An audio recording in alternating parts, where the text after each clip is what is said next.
Hi, this is Jimmy Devereux with the Spotlight team of Keller Williams Realty in beautiful Tyler, Texas. Elizabeth and I would like to welcome you to part 3 and the final part in this video series. And in this video, we're going to talk about how to get started in foreclosures and the process for buying them in this particular market.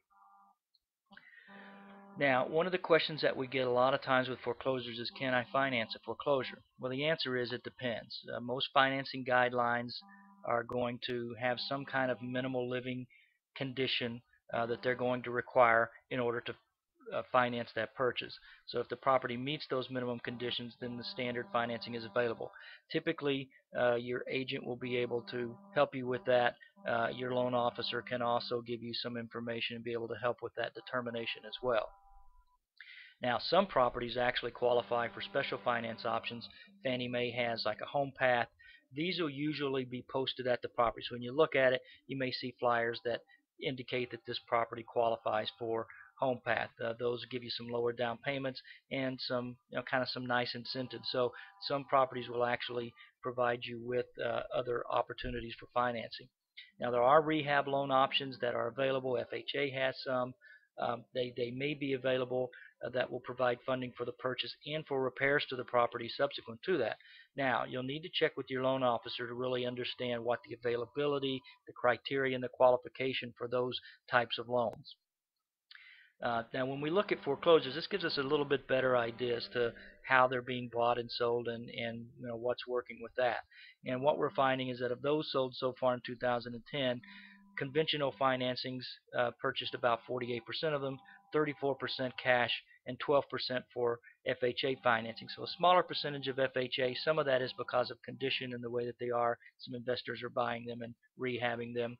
But approximately 60% are being financed, 35% are cash. Now, in terms of the process, and you found something, you're ready to make an offer, what do you need to know? Well, here's some things. First of all, you have to have your finances in order. If you're making a cash offer, you need to expect to provide a proof of funds. If you're financing the purchase, you'll need to provide a pre-approval letter up front with the offer, and in some cases, a bank will actually require you to be pre-approved with them. So even though you have a pre-approval letter with someone else, they'll want you to go through their qualification guidelines to make sure that you qualify under their rules.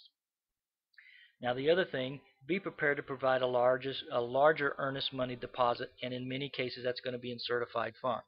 So while a typical contract may be 1%, is a really strong earnest money contract, and less than that in some cases.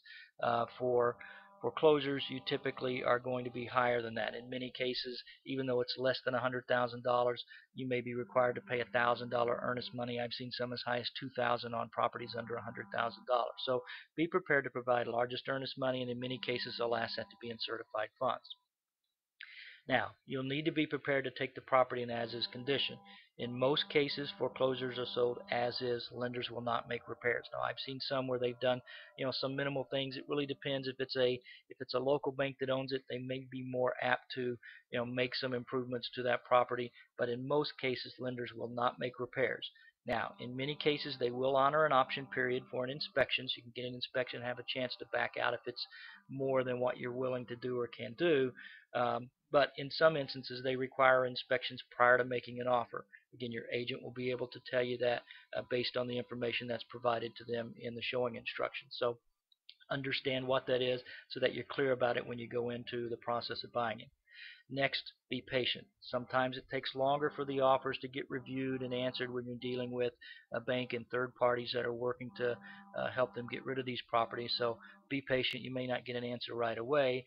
And finally, don't always expect a counter offer. In many cases, when you're dealing with some of the third parties and the banks, an offer will simply be rejected with no counter offer. Now, they may come back and counter in some cases, but a lot of these are liquidating a lot of properties. They may simply just reject it, not offer any kind of counter. In most cases, that means that the offer was probably too low, and they're not going to deal a lot with that.